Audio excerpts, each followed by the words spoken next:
Well, hey, friends, welcome to the Everyday Mulemanship podcast. I'm Ty Evans. Thanks so much for hanging out with us today. We're grateful that you're listening to this episode of the podcast. Hope you enjoy it. We'd love to hear from you, love to hear a review. Let us know how you're liking these episodes and our amazing guests. And speaking of guests, today we got Miss Julia Carpenter with us, and super excited to have you on, Julia. We had old Bernie on a while back talking about Two Mules to Triumph, and we talked about how you backed him up and all that and supported him. And anyways, it's an honor to have you on, Julia. Thanks for coming. Well, thank you. Thank you, Ty. Heck Um, yeah.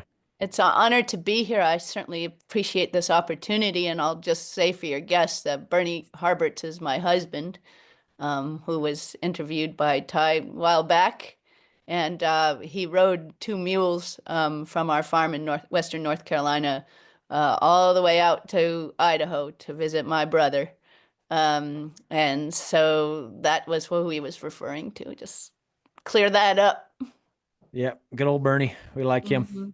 Uh, well, you got a lot of cool stuff going, but I want you to I guess take a minute and introduce yourself a little bit here. I met you there at Mule Days at Leatherwood. Mhm. That's where I met you and Bernie. And Mhm. anyways, it was Yeah, great you to get gave to us know you quite a guys. lot of help with our mules. It was a wonderful experience to be at one of your clinics. I still really enjoy that time that we did that. Yes. Yeah, it was good. Yeah. Well, maybe you could take a little bit of time here, Julia, and talk about uh, your upbringing and how you got into this whole horse and mule thing, and we'll just go from there. Sound good? Sure, sounds great. Okay, well, I grew up in Vermont, on a horse farm, and was an English rider at the time, and I I helped my dad with we had a big horse farm and I rode I trained polo ponies, I trained jumping horses, I trained field hunters for fox hunting. I trained race horses, and as a kid, that was just had a gift for it, and I just loved it. And from a really early age, people would ask me to help them with their horses. I think I broke a pony for some people, a backyard pony that had been unhandled when I was about 9. Um, and so, yeah, I had just this a knack for it, and I never thought I'd do anything but horses. And then, you kind of grow up, and I went to college and I started studying the environment and conservation and wildlife. And I ended up going down that path for a good long time and still rode when I could get home, but not as much. And also, sort of family circumstances, I just wasn't spending as much time at home or around my horses. And so for a couple of years, I got out of it. And then one year when I'd come home and ride a horse or two or help someone with one. And then one year I realized I was turning 40 and I was living not my life, somebody else's life in the city. And I was like, what am I doing?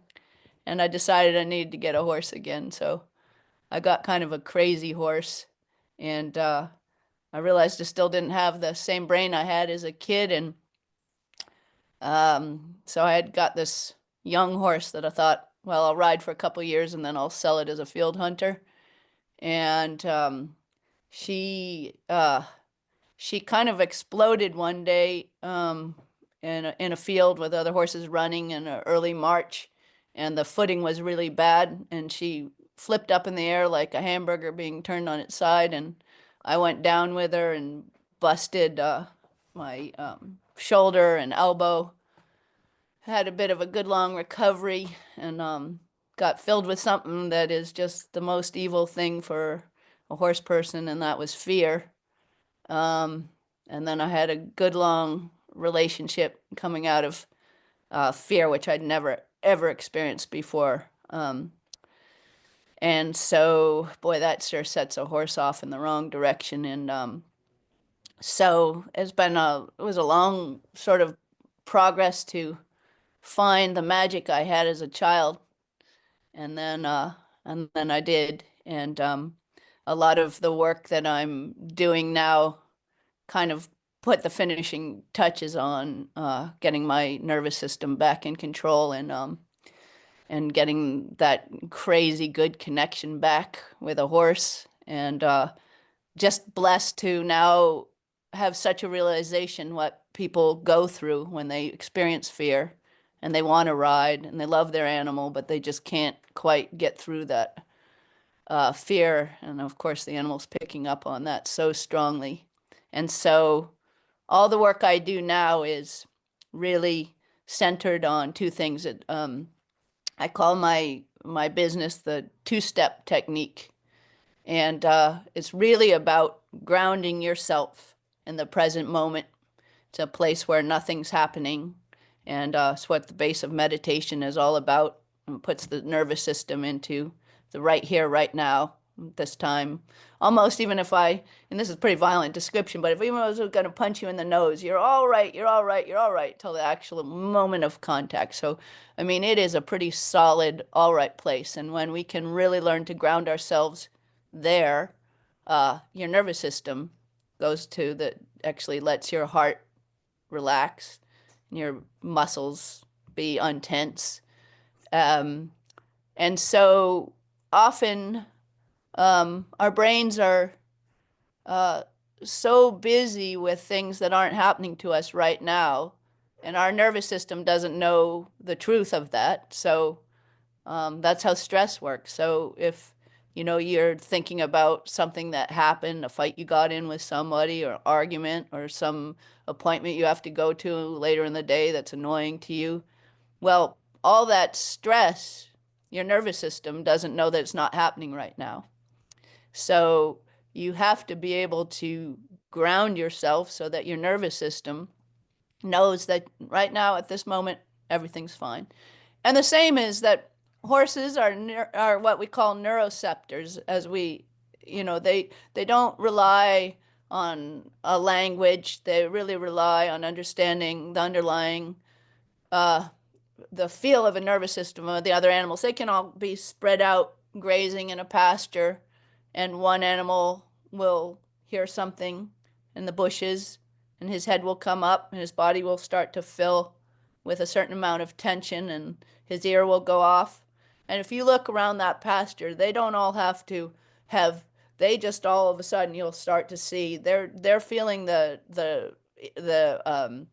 vibes of the nervous system of those other animals, and they'll all start to fill with that energy that the first one has, and that's them going from the parasympathetic, the rest and digest, where they're all down eating and relaxed, right into a state where their muscles are all ready to carry them off. And the first one that's going to go into action, the whole herd will be ready to run. And that's the nervous system being already ready before the conscious brain has really completely made the decision whether they can stay or they need to go. And so it was really important with horses, and we all know this, and we've known it for so long, that if we're nervous on them or we're nervous around them, that we make them nervous. But to really understand, um, if you can ground yourself, then you're not setting off that vibe. And the other piece of it is that makes a horse feel safe, and the reason that the other animals are responding to them the way they are is that they're all in tune with each other. So they're very aware of the worry of another one. So if that one is looking up and he's getting a little nervous about something, the others realize that, and they also look. So it's very important to horses that as I'm not the first to say this, but they feel seen, felt, and understood. So it's very important that we know how to deeply see them, see the being inside, and to communicate to them that we see them in that way. And so those two things make a far more secure horse. And then when the trust can't go more one way than the other, so you don't trust your horse anymore, then your horse is going to trust you or your mule. And so somebody needs to get hold of the relationship to have it start to progress in the right direction. Um, and so that's what my new work is all about. And once you really understand that and see that you have these tools, you can start to put yourself on a path where you're not even feeling so much fear anymore because you've gotten a hold of your nervous system again. And then all that sort of hypervigilance goes away anyway, and you're much more grounded. And so it's a real game changer. Oh yeah. I want to go back a little bit, Sure. because it's really easy for us to talk about, like, all right, well, you need to clear your mind and you need to get grounded here and find that base. But it's actually quite a journey figuring out how to do it. And it's really hard because what I've come to realize in my work is that everybody's a little different on how they find that. Right. I have my way of doing things like that. I think it's really important for us to learn how to, I call it, to be still, you know. Yes. And Yes. and every good horseman I've ever been around, that horsewoman, all of them, they're good at being present and clearing their mind Mm. and really developing that. We could call it focus, you could call it being still, call it whatever you want, but Yes. um, for me, it's actually not easy. Like I have to No. really put some effort into it. And it's not like I sit around like, okay, for the next hour, I'm going to be still. No, it's like No. 3 minute, 3 minutes is Absolutely. actually excruciating, like it's Yes. really hard. Yes. So talk Yes. about, talk about Yes. actually having some tools on how to Sure. Um, do that. yeah, so and as you were saying, um, it's a little bit different for everyone. Um, I remember just as you were saying, like trying to figure it out, you'd hear someone like Mark Rashid say, have a mind like still water. It's like, Yeah. What does that how, mean? yeah, that would be lovely. I think it depends on like what you're doing too, because y- for me, I feel pretty confident and I feel pretty successful at doing what we're talking about when I'm with my mules and horses. Hmm. Like I can get very focused, Yes. and to where things don't distract me, or if they do, it's like you said, oh, all right, well, I see that coming. All right, no Hmm. worries, and I can come back to what I'm doing, and I think that is healthy too. I like that you mentioned like the example of the car, because when we're riding, it's not like I am ignoring the whole world around me Right. and just like Yeah. hyper focused on this Yeah. mule right here. No, I need to acknowledge up ahead there's a rock. Potentially, it may or may not affect the animal. I notice it, but instead of letting my mind go down the rabbit That's hole, of, it. oh, I hope they're not scared of the rock. Oh, what if they're scared of the Yes, rock? that's Oh, it. what if they That's spook it. and I fall off and break my head? No, I Right. just say, okay, something to be aware of. All right, come Right. back. And Absolutely. Absolutely. yeah, it's Yep. hard to do that. And that is key for a lot of the people that you teach and I teach is that they understand that difference and that they have that power to not go down that rabbit hole. And by doing that, they have a tool that can help their horse or their mule.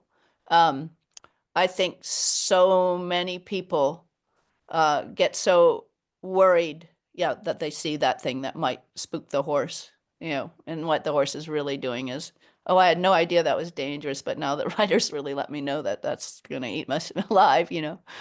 Um, so that's a really, really important point. And I think, uh, if you can learn um, how this affects your horse and how this works on the ground and how you can get control of yourself, boy, that can sure help you in the saddle at a later time. Yeah. Talk Um, about the. I mean, let's go down the our own rabbit hole here of Sure. the literal effects when you're not present, when you're not I guess when you're letting your mind go down those other rabbit holes of, oh, what if that, or what if that, or Yeah. this is up, or what's going on. I mean, what's the effect of some of those things? Okay, so yeah, let's just make a little scenario, okay? Um, just for yourself, I mean, just for yourself, what it's gonna do is so maybe this would be a great point for me to just do a little teeny bit of the autonomic nervous system, what it is, how it works. So in all social animals, or way more than that, I think most animals have a autonomic nervous system, and what that is it's basically your vagus nerve, which is the longest nerve in the body, and one branch of that, this is called the sympathetic branch, and that is in control of um, your fight and flight and freeze. So, but that you think of that as kind of like a gas pedal. That's the amount of tension and energy you want in your body to get out of there fast, to throw a punch as hard as you can, to freeze in a spot, but when the lion looks the other way, then you're going to take off because you got full power. What actually is happening when when we go into that state is that our heart starts beating faster because it wants to get, the blood just starts pumping. Your organs actually all move into the center of your body, and your bones actually shrink in. Your feet, everything, the joints, everything pulls in tight. So that gives you maximum center of gravity for taking off, for throwing punches. But it's not a great state to stay in, right? What kind of happens to stressed people? They get bad backs, they get bad knees. What's happening when we're constantly stressed is we're keeping all those vertebrae shortened onto each other. We're trying to move without any relaxation, with no space between anything. So we're in this ball, but that's great. It's not wrong, it's not bad. Um, Lower levels of the sympathetic branch we need to do any sport. You want that tension. You want the animal to, be able to take off from this foot to this foot if you're cutting, and you want that. Animals at play, animals having sex, all of that is going to take a certain amount of the sympathetic. But when that gets so high up, when it's at the ramped up at the high end, what's actually happening is the other branches of the nervous system, which are on the parasympathetic side, which is the rest and digest side. So on the rest and digest side, that's the dorsal vagal nerve. That's responsible for, relaxing muscles, relaxing to sleep, repair, digestion. So, and picture that, the muscles much more relaxed. It's a chance to rest things. Everything comes loose again. The bowels open up. They can defecate. Everything is working. Um, but and then also so if I thought of these all as gauges, um, the parasympathetic gauge is for less muscle tone and relaxation, and the sympathetic side is for the gas pedal, for anything that takes muscle tension and energy. And then, so we mostly think of the parasympathetic side as this rest digest, but then in an emergency, it's also responsible for claps. When an animal or us, we go through too much pain, we're falling out of a helicopter, and we know we're going to hit the ground, and we black out. And we hit that, then you hit with no tension, no muscle tension at all. It's almost like you just went limp and boom. So it does have that emergency side of relaxation where you just are a limp, dead, boom. But then on the other side of another branch on the parasympathetic side that relies on the sympathetic not being too high up is the animal and person's social engagement. That's where we're curious, we want to explore, we want to be friendly, we actually can learn. We have a social engagement dial that, as long as the sympathetic dial is not in panic land up above a 6 or a 7, which is, up. So say 0 is completely asleep, and 10 would be a full-on panic where we need to take off. A 5 is a nice alert animal walking down the driveway with you with its head sort of looking right and left, and enough muscle tension to move nicely, but not a lot of panic. And then if something started to make it a little concerned, you'd see it coming up. 6, 7 is, but it's not in a panic yet. But then say something jumps out of the bushes, then we hit a 10 and it's whirling around running away. At that stage, the social engagement curiosity dial goes completely off. Won't think, can't learn, can't do anything like that. It's up here in panic, just reacting. But as that lowers, that social engagement comes up, allows for learning, play, all those wonderful things can happen. So that's all how the nervous system works. And so here we are, we're on the back of our horse, and you see that rock down the road, and you start to get a little bit worried. So your body starts to get a little tense, and you're, maybe even shorten your rein a little, and you're chewing on worry. Well, what's going to be starting to happen is, your heart's starting to race a little bit, and your mouth is going a little bit dry. These are the physiological things that are happening. And so that horse starts feeling that too. And so he's filling with more tension. He's thinking, oh, we're going to need to get ready to run. And then maybe he'll hit, like mules do a lot. They'll use freeze a lot more than the flight. So that mule might go and then he won't go anymore. He just won't go. And his body feels as hard as a board and he just won't go. And the two of you are just sitting there and you can feel yourself quivering a little bit. That's both of you, coming up with that kind of tension and safety reaction. Yeah, on the other side of that too, that I think is interesting is okay. So we kind of just covered I call it the storyteller side, right? There, when you're making up, what ifs, right? Well, what if this, Yeah. what if that, and it puts us up there. But something else that I find interesting is the people that are not paying attention. So like they're riding along, typical trail rider, we'll pick on the trail riders right now. Typical trail rider, they're kind of daydreaming and they're thinking about this or that. Their mind is wandering down all those other rabbit holes, right? They're not telling stories about the scary rock or the scary No, whatever. They're just bopping around. And I think that actually can be just as detrimental because the horse or the absolutely. mule says, Mhm. all right, well, there's no awareness in this person. That's exactly So right. I'm on Right. my own here. Right.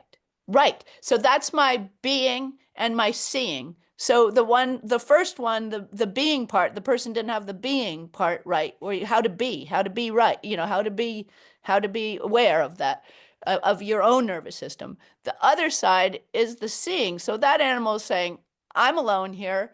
This person doesn't see my insecurity. This person is not helping me keep a lookout. There's no communication. So this animal is feeling very vulnerable in the sense that he's alone. Just like you were saying, there's no awareness coming from the rider. The rider's not doing anything to help. And so that animal's going to have to make all the decisions. And then he's like, okay, I have tried to check in and this person did not check in with me. So I'm just going to wheel and run. Yeah, and Um, that can go a couple ways. Like on one hand, they can get to the point where okay, well, it's all on me, so I got to be like hyper vigilant. I got to be aware. And then yes, now you're developing a spooky mule or horse. On the yes, other hand of that deal, it also they realize that hey, this person is not like helping me out. This that's right. person It's not is checked in. they're of really no value to this herd, Right, and then they right. get discounted. And then people deal with the Yes. stuff like well, geez, my mule or my horse pushes me around. Yeah. They won't go Yeah. for me. They won't do That's for me. right. Because, Well, why would they? You've been, I call it the barn cat syndrome. You just end up being the barn cat. You don't yeah. matter. No, it doesn't matter. No, it Yeah. doesn't matter. And then when it doesn't matter, somebody sure better be, in charge of the herd. And that's when you get pushy because somebody needs to take charge. So, And some of them don't feel like that's what they really want to do. So you're even worse when you don't have a calm center, but you got to be the leader, and so you're kind of faking it, and that can be really dangerous. Oh yeah. Um, yeah, I see a lot of that, and the funny thing is, you start to work with an animal, and you almost immediately know this kind of scenario. What side is needing the work, like you were saying, and it's so cool because you can help people so much figure out, that same thing that we say, "Well, just wheeled out of nowhere." Well, there's something set up beforehand that and sometimes, yeah, okay, um but mostly a lot of this is work that can be done in the foundation of setting up this better two-way communication. Oh yeah. Yeah, like you said, I hear that, or I used to hear it more often until I've ragged on it so much. Is out of the clear blue. Out of the clear blue, my Yeah. mule did this, and I've argued it so hard. Yes, I will grant you the 1% that maybe sometimes just stuff happens. Hmm. Like I I've been riding through the forest during hunting season, and then zoom, you hear a Oh, bullet fly by. yeah. Okay, Yes, that's happened to me too. okay, I get it. So there you go. There's out of your clear blue. Yeah, no. Um, that Yes. maybe, but most of the time, I think the things that surprise people, they're just not paying attention. They're not being Hmm. aware. Right. They're riding along and they're doing their thing and their Yep. mule doing their thing and it's not Right. aligned. And Yep. you can see most stuff brewing, and even Yes. actually, Yes. even it's funny though, Julia, because as I'm thinking about my example of the hunting season bullet, well, actually, hold on a second. I was riding during At hunting hunting season. season. Yeah. So even that, Uh-huh. that example doesn't even count. I take it Right, back. right. But it's not, but we were talking Yeah. about setting off fear, like, what we're Hmm. doing wrong and setting off fear. Well, yeah, okay. So we were doing wrong. We are riding in a hunting season, which is true. Um, but the immediate response right there of whether, yeah, so I like it. I like it that you said that because yeah, it was still Yeah, it's the still so it's person's really hard to find guilty. something that is Right. truly out of the Hmm. just Yeah. totally a surprise. Like Yeah. you got to dig deep, and Yeah. most of the stuff we can mitigate by just being aware, Oh, being so thoughtful, being it's so prepared. true. And you know, I'm just thinking of examples that I've been given with people. They're like some I had a lady say this that you've taught her to, and she's wonderful. But I think of her as an incredibly good horse person. Um, she said, I don't know, he's a great, great mule and he does so well. And then he says, but just sometimes, just out of nowhere, he whirls on me. And we started working, and she realized, oh, it's when I check out and I'm not paying attention. And, it's really neat to have people work with an animal and see where see where that breakdown is. Um, Another one was the person wasn't paying any attention to their animal, and they said, "Oh, it used to be so good, and now he just doesn't want to stand next to the mounting block. He gets a look in his eye when we put the saddle on." I was like, "Have you checked him out for pain?"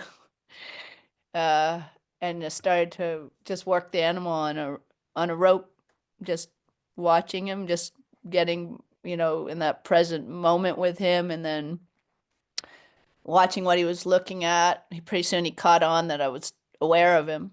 And then all of a sudden, right in the middle of the thing, we have it all filmed. He starts holding a leg way out to the side. And, you just keep watching, keeps holding the leg way out to the side. Sometimes turn his head around, look at the leg.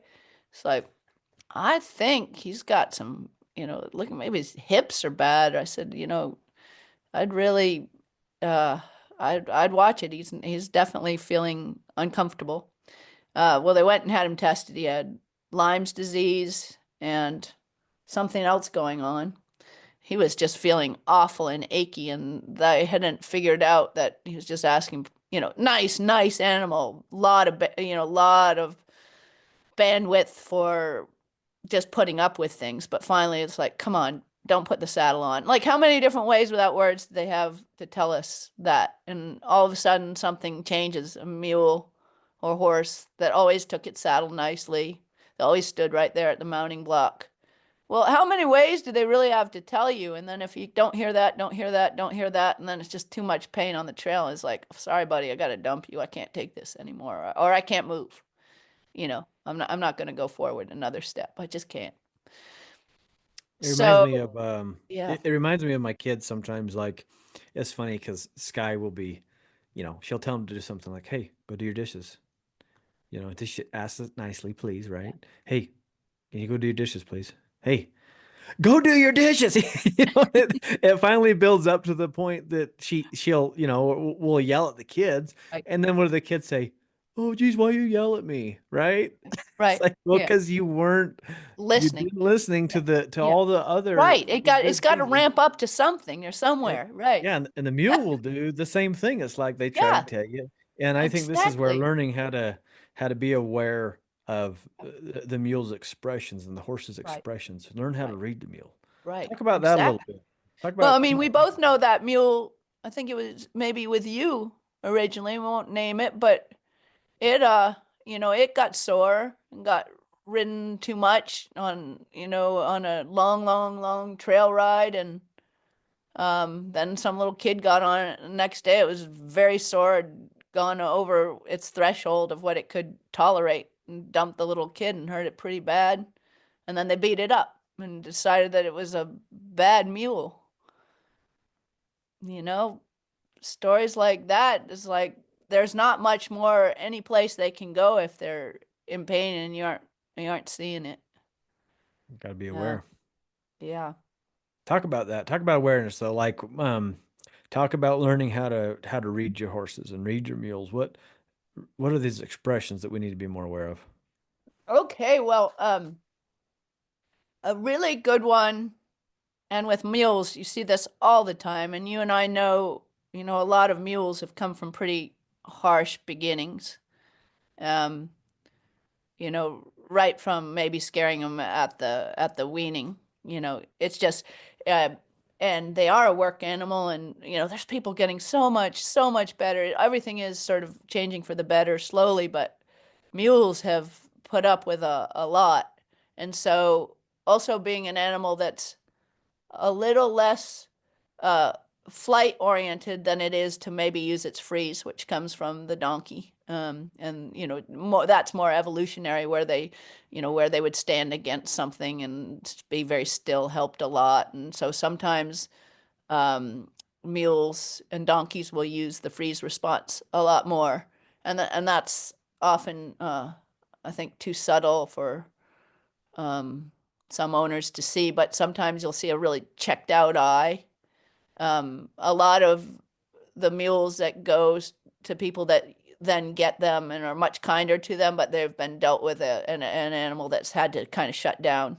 So you'll see not a lot of movement in the eye, so not a lot of facial expression. Like a lot of times you'll see kind of a frozen face. So as you approach um, a mule, if you notice, a stiffening, the head ra the head raises, pulls in just a little bit, and the eye checks out, and there's sort of a stare straight ahead. It's an indication to kind of maybe just stop for a minute, maybe just back up one step.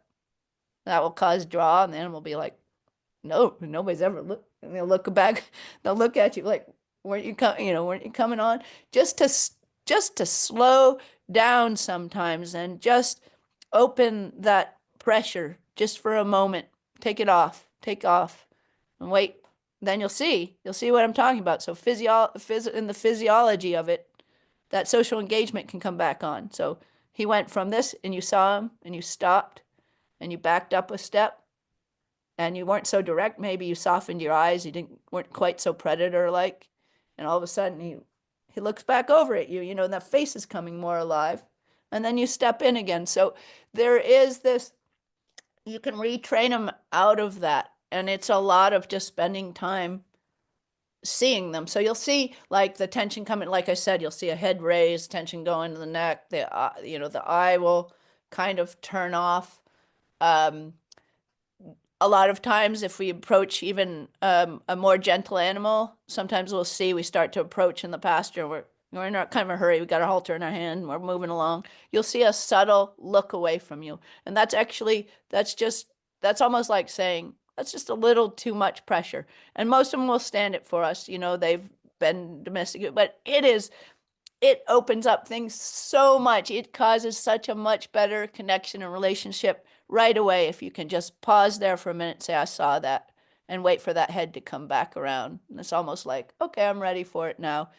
Doesn't take very much, and you can turn almost any horse into a draw eventually for a haltering process, so that's actually wanting to tip its nose right in there if you just slow down all those spots in there.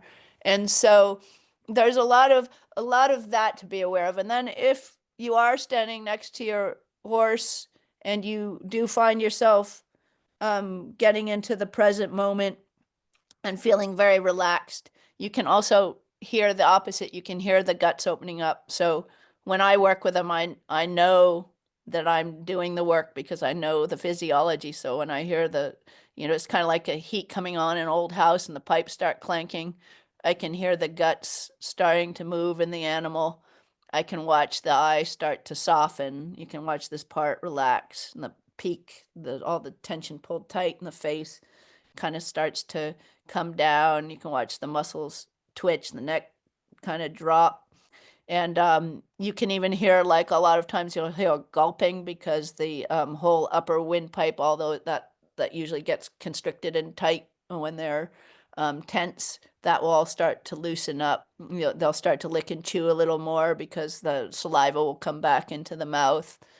Um, and so all of these indications you can get really good at knowing. And then when you're working with an animal, you can be pretty sure where in its nervous system it is and whether you have it going the right way. And that's pretty neat. It's pretty telling, and it's a wonderful way to give you confidence to kind of keep, knowing you're on the right path, going the right way with them. Yeah. I'm thinking about a couple things like I think most people, at first they're kind of naive or ignorant, or I don't know what you'd use to describe it, but they just don't even know what to do. So they just go kind of bop around, they just kind of hang out with them. And Mhm. then it seems like they realize that that's pretty ineffective because Mhm. there is no communication going on at all on Mhm. any level. They're being Yeah. discounted. And then I think the next thing that happens, which is a little bit better, but is also very detrimental if taken too far, is where you become the task driver. Mhm. You're going to do Right. stuff. We're gonna Right. work on a backup. We're gonna go Yeah. do this. And you come at it from the task, you're at least putting out something, but you're not Right. taking in Right. anything. You're just ordering around. And then I feel like eventually when you learn to approach the mule or the horse, the being, um, Mhm. you approach them as if you're having a real communication, Right. which is two-sided. It's not one-sided. Right. So And so so here's that's this is really exciting because you'll definitely get this too. So um I spent a lot of time just working with the horse on a on or enemy and the mules. And it's nice. We have 5 different animals. I work with all of them, and I actually work with the dogs too. But um, so I just spent a lot of time on the ground with a really loose rope. So like the rope is just like I call it my phone line. Like it's just letting them know I'm trying to do something with you, But it looks utterly to an old school horseman. It looks absolutely ridiculous. Got this big loop, and it's like I'm not trying to control you. I'm just like here with you. And so the animal's like, kind of what are we doing? And so the first thing you'll see is that most animals, most horses, mules, donkeys, when we go to stand with them, they're like, it's a human. They want something. They're either going to give me what I see a lot is you're going to give me a treat. Where the hell's that treat? Because people don't, for a lack of understanding how to make a true connection, there's two things you can do. Oh, I can brush you, I could walk you around, I could, do tasks with you, like you said, or I could give you this treat. And so when I start to work with a horse, so many times I'll find a horse that first mugs me all up and down, my pockets, everything, sees like I'm not gonna, try to act very neutral with those horses, so, or mules. So they'd be mugging me and I'll just offer them like kind of a wet fish handshake. So I'm not ignoring it, but I'm not also pushing back against it. So I'm not causing anything that they can uh, keep pushing against. So I'll just kind of back them out of, I can step back along their bodies right next to them. So when they're turning into me, it gets kind of hard for them to bring their neck around, and then they'll have to look straight again because, they can't get to me, and I'll just stand in there, and then I'll keep kind of being very present with them, and then noting when they're, coming up and needing to move. But what I'm not doing is I'm not controlling them. I'm just asking them to stand next to me. What this eventually will do after they go through everything of trying to mug and then wondering why I'm not interacting, because they expect, she needs to brush me, she needs to put the saddle on, we got to get going, something needs to happen. And there's a certain amount of I call it anxiety, probably for a lack of a better word, but most of the time, these animals, we've either used them for work and we put them in training, so something's going to happen. Let's just get on with it and do it. Um, there's very little stillness where that animal can just be next to you. I mean, they stand all day with their herd mates without getting bored. Like when they're not eating anymore and their stomachs are full and they're not doing anything, they can just stand. They can stand in a dry lot. They can just stand. They can stare off into space. They do not do that well naturally most of the time beside us because they haven't learned how. And it's mostly the person. The person is like, very busy, gonna ride, got to get on, the next thing, this, that, the other thing. Once they learn, however, to do that, and they learn the subtlety that you're connected with them, and this is the part I was going to say that's so exciting, is once you get them, you're getting them into that flow state. And the thing that I think is so cool about it, like you were just saying, like some of like, they don't know how to build the connection, so they're just, let's move the mule around. Well, they're missing all the opportunities because once that mule can just stand next to you peacefully, knows you're looking with him, has come down, the two of you are just standing there. You're in each other's feel. And now we're into what Tom Dorrance and Bill Dorrance talk about. And when I go back and read their two books, they were amazing for their time. So they didn't know how to get that, like people like their best students sure really picked up what feel was about, but a lot of people, that's the hardest part. And what it really means is the same thing, is means that we join them, so we really see them. So when with your pressure of, say, your leg, you're saying you can go through that door, at the first try we've said yes, because that was because we were really listening and we were connected. The human did right there. They said yes. Then the animal is so excited because there's even actually a little dopamine drop because he found that entrance. That's where he could go to get out of pressure. If it's the same thing as seeing them on the ground, if we look with them, Tom or Bill, one of them talked about when a horse is running away with you, first go with it. Go with it a little bit, then try to get in its feel so it can get in your feel. So when you go back and you see that, and you see that everything you do with your animal is an opportunity to build communication, and if we're not building it, we're actually destroying it, and pretty soon they don't know where to look for it.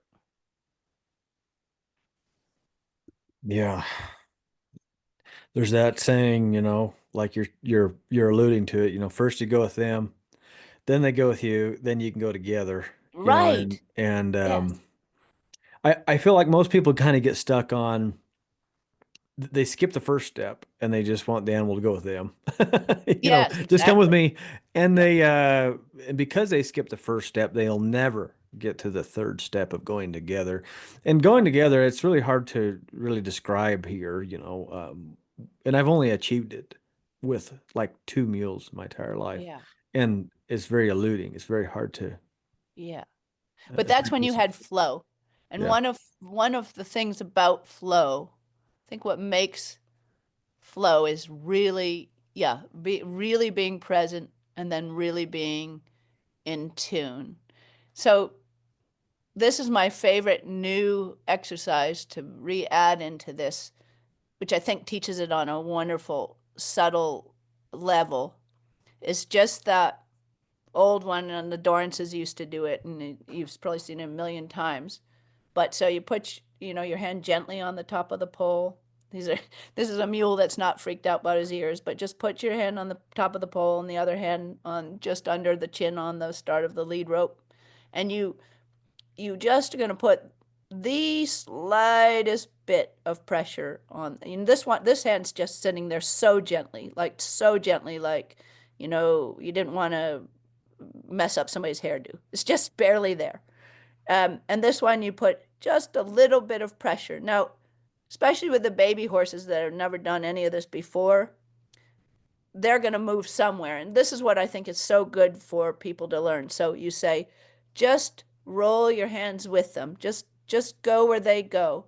But don't take that tiny little bit of pressure in the downward position off. And as soon as, for whatever reason, as soon as that horse finds in this movement around, as soon as he finds that down position, even if it was just as he was coming over the other way, you release. That rolling around and feeling it on that subtle level and the littlest change, the littlest time to reward them, you're starting that communication that that's a yes, and that I saw you, and that we were soft and we went together. We explored where we could go everywhere, and then we found the way down through and out of the pressure. And I think when I've seen horses just yawn, start chewing, like it was just such a big dopamine release for them in that understanding. And I think it's more not from the release of the pressure, because this pressure is so small, but in the understanding that that's communication with the person, and in the kind of exciting way that when Helen Keller's nannies put her hands under the water and she finally realized that this movement that was being slapped against her hand was actually the words for water, and then it opened up this whole world. So I feel with our horses and mules, we have that opportunity to let them know, if we can see them on that level and we can teach them that we're doing things together and we're going to get that feel and that flow together. Um, and yeah, it's probably the hardest thing to teach. I imagine, I mean, you've done a whole lot more trying to teach that than I have, but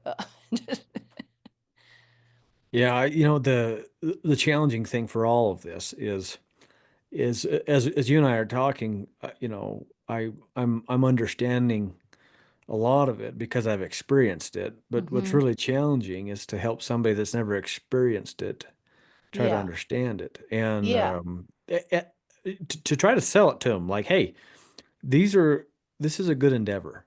Trying to reach this communication, it will be a good thing. And for a lot of the people that they first start coming to my clinics, they just don't even know what's out there. They don't even know the possibilities of yeah, communicating with an animal.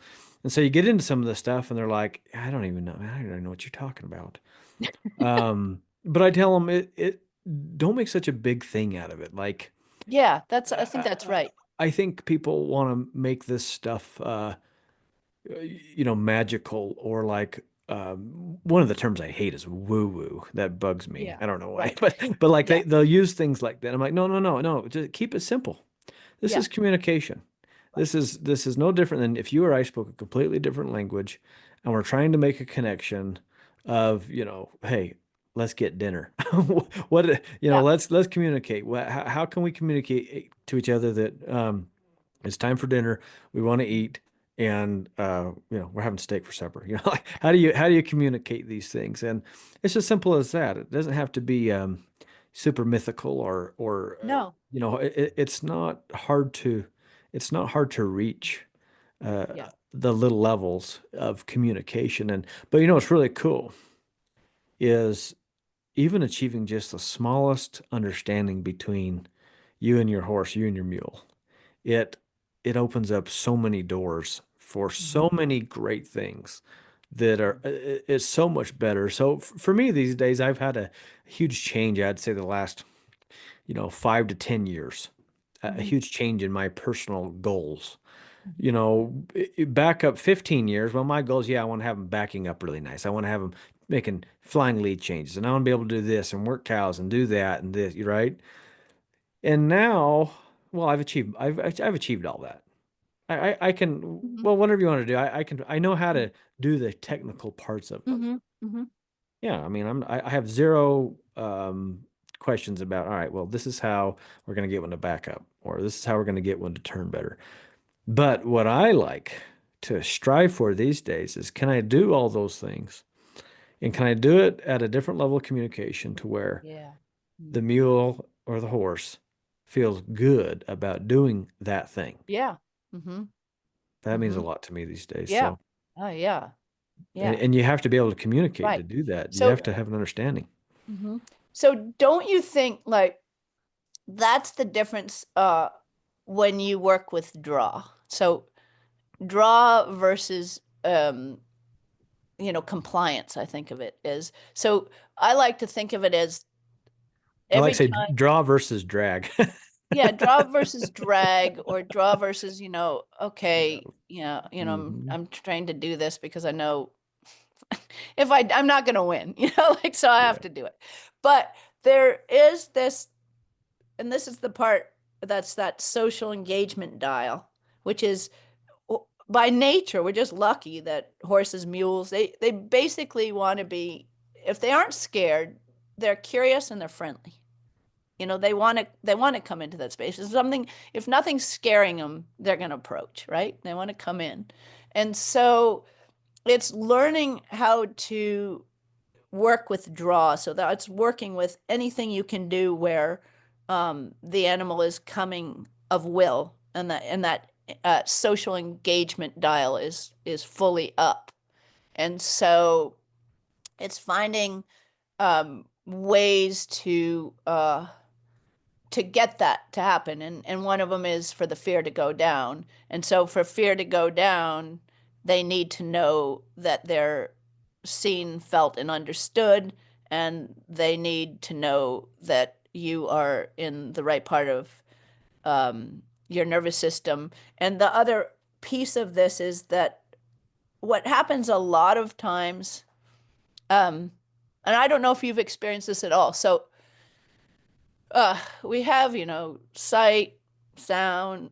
So it's our senses are our ears, our eyes, our nose, our taste, but that felt sense. So that side of us that, and as a rider, and a good rider as you are, that felt part, that what we're feeling is another sense. And my thought is that what gets in the way for humans is it's blocked by the use of words. So we've gotten so used to using words, whispering words in our head. It's a world of words and thinking. But when we get into that present moment and that flow state, it's your brain is quiet, and then you feel more. So like when I work with horses now, and mules, a lot mules too, and I go into a stall with a horse, particularly one somebody's, told me they're having issues with or something. And I stand next to him, and I purposely don't drink coffee during the week now. I'll drink it on the weekend still. I drink coffee, but I don't have any caffeine in it. Because when I go and stand next to that animal, I can feel a buzz in me. It's like a reaction of my nervous system that lets me know just how nervous or fearful of me that animal is, or just how relaxed they are. And I've done it so much now that I absolutely know it's a thing. at the beginning, I was like, what is this? I worked with a horse that is really, really, really traumatized. He had his head up in the air like a giraffe. His eyes were completely checked out when I met him, just completely checked out. His fascia had actually sucked in his neck so hard that he had dents and dents in his side. He couldn't eat. And when I was working with him, I said to the owner, they'd had him for about 3 or 4 months.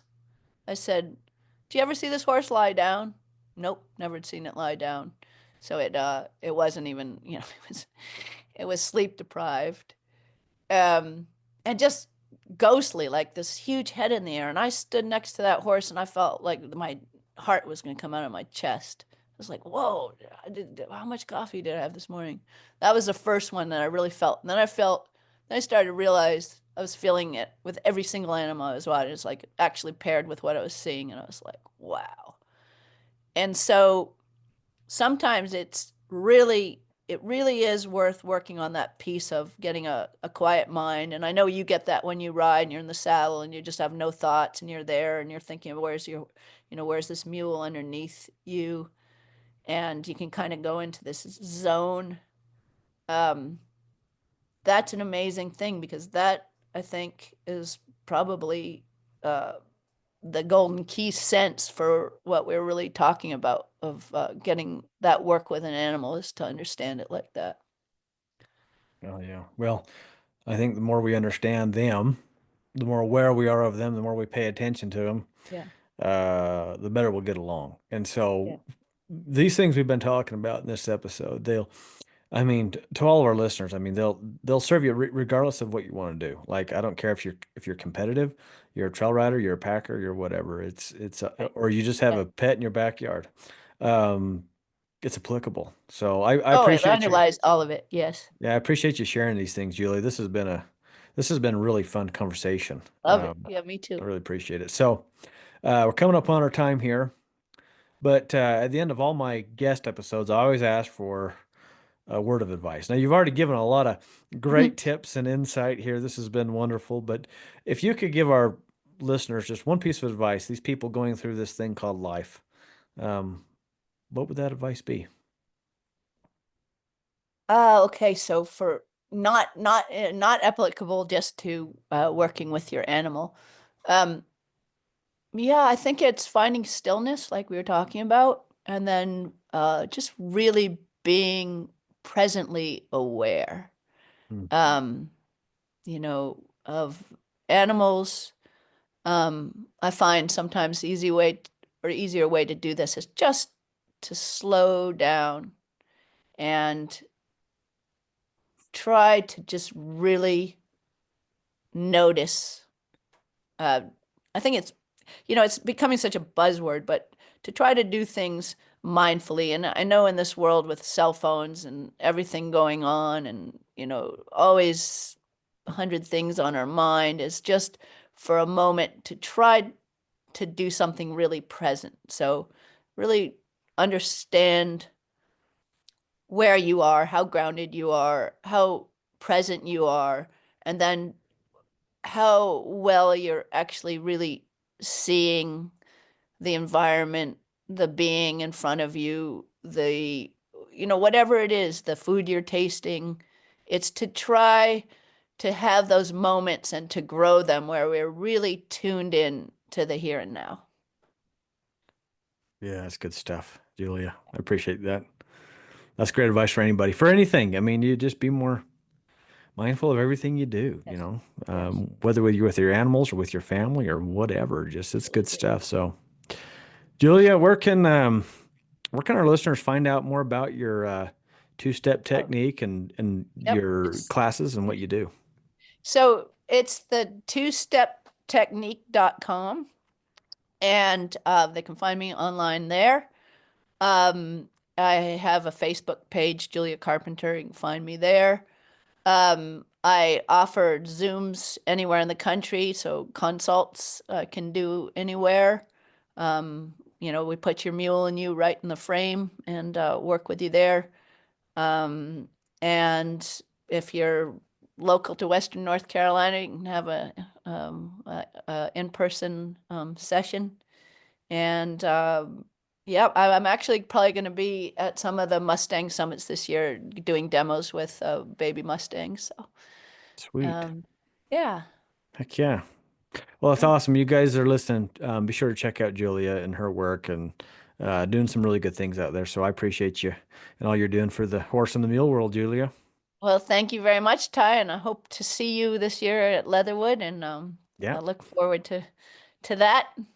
Heck yeah. Well, everybody listening, thanks so much for tuning in. Big thanks to Julia for coming on the show. Got to give a shout out to our sponsors that make this episode free for everybody to listen to. We got Roman Home Tents, Colt Saddlery, Western Mule Magazine, Diamond W Enterprises, and Mules and More Magazine. So if you guys run into any of those folks, be sure to tell them thanks for supporting this podcast and getting these awesome guests on. We're so grateful. So with that, you guys, thank you so much for listening today. God bless y'all, and we will see you down the road.